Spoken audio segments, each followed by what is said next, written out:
Telangana state intermediate paper correction అయితే 5వ తారీఖు నుంచి స్టార్ట్ చేశారు. అది ఎలా జరగబోతోంది, సో ఎలా ఉంటుంది పేపర్ కరెక్షన్ అనేది, అలాగే ఎంతమంది పేపర్స్ వచ్చాయి అనేది క్లియర్గా ఈ వీడియోలో తెలుసుకున్నాం. నచ్చినట్లయితే లైక్ చేయండి, మీ ఫ్రెండ్ వాళ్ళకు కూడా షేర్ చేయండి.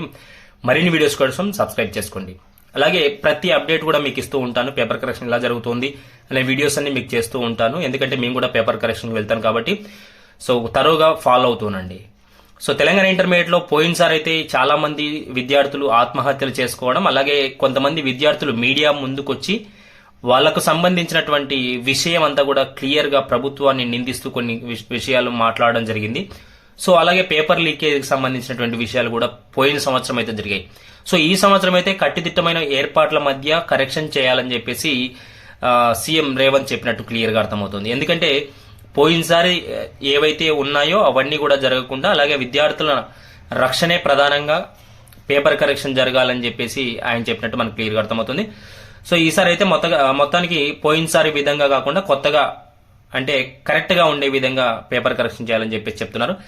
సో నేటి నుంచి ఇంటర్ పేపర్ వాల్యుయేషన్ ప్రారంభం అని చెప్పేసి మనకు న్యూస్ రావడం జరిగింది. సో ఇంటర్ పేపర్ కరెక్షన్ లో ప్రధానంగా ఫస్ట్ అయితే సాంస్క్రిట్ స్టార్ట్ చేస్తున్నారు. అలాగే ఒక 4-5 రోజుల తర్వాత మళ్ళీ ఇంగ్లీష్ స్టార్ట్ అవబోతుంది, అలాగే తెలుగు స్టార్ట్ అవబోతుంది. ఆ తర్వాత మ్యాథమెటిక్స్ స్టార్ట్ చేస్తారు, తర్వాత ఫిజిక్స్, కెమిస్ట్రీలు, అలాగే సివిక్స్, ఎకనామిక్స్, కామర్స్, ఇలా ప్రతి సబ్జెక్టు కూడా లాస్ట్ వరకు ఎండ్ అయ్యే అవకాశం ఉంది. ఎందుకంటే త్వరగా పేపర్ కరెక్షన్ అయిపోతే రిజల్ట్ ఇవ్వాలనుకుంటున్నారు. సో ఇంటర్మీడియట్ పరీక్షలు కొనసాగుతున్న నేపథ్యంలో సోమవారం నుంచి జవాబు పత్రాల పేపర్ వాల్యుయేషన్ ప్రారంభం కానున్నట్లు డిఐఈఓ శ్రీధర్ సుమన్ ఆదివారం ఒక ప్రకటనలో చెప్పారు. సో ఖచ్చితంగా వాళ్ళైతే సీరియస్ గా ఉంటుంది పేపర్ కరెక్షన్. ఎందుకంటే మధ్యాహ్నం నుంచి స్టార్ట్ చేస్తారు పేపర్ కరెక్షన్. ఇప్పుడు ఎగ్జామ్స్ జరుగుతున్నాయి కాబట్టి 2 నుంచి 5:30-6 వరకు పేపర్ కరెక్షన్ అయితే జరగబోతుంది అనమాట. సో ఈ విషయాలన్నీ కూడా క్లియర్ గా మనకి శ్రీధర్ చెప్పినట్టు మనకు క్లియర్ గా అర్థమవుతుంది. సో పేపర్ కరెక్షన్ ఎటువంటి ఉమ్మడి జిల్లాలోని ఇంటర్ పేపర్ కరెక్షన్ కు సంబంధించి వాల్యుయేషన్ మహబూబ్నగర్ లో బాలురా జూనియర్ కళాశాలలో చేపడుతున్నామని ఆయన చెప్పారు. వాల్యుయేషన్ ఆర్డర్ తీసుకున్న అధ్యాపకులు వాల్యుయేషన్ కు హాజరు కావాలని కూడా ఆయన తెలిపినట్టు క్లియర్ గా అర్థమవుతుంది.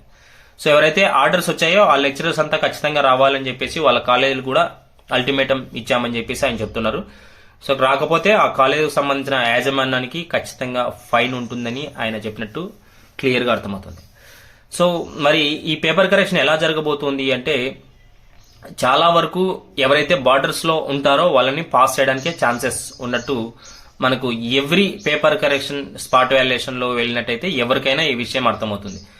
సో బార్డర్ లో అంటే కనీసం మార్క్స్ దగ్గరగా ఉన్నటువంటి వాళ్ళైతే పాస్ అయ్యే ఛాన్సెస్ ఉంటాయి. ఇంకొక విషయం ఏంటంటే సెకండ్ ఇయర్ చదువుతున్నటువంటి వాళ్ళు మోస్ట్లీ దగ్గరగా ఉంటే వాళ్ళకి ఖచ్చితంగా పాస్ చేసే అవకాశం అయితే ఉంటుంది. ఎందుకంటే వాళ్ళ లైఫ్ వేస్ట్ అవుతుంది.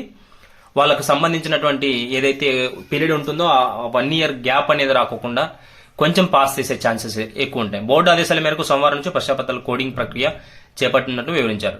మొత్తం 4 లక్షల పేపర్లు వాల్యుయేషన్ చేస్తున్నామని, మధ్యాహ్నం 12 తర్వాత పేపర్ కరెక్షన్ చేస్తామని తెలిపారు. సో ఇది పేపర్ కరెక్షన్ సంబంధించి.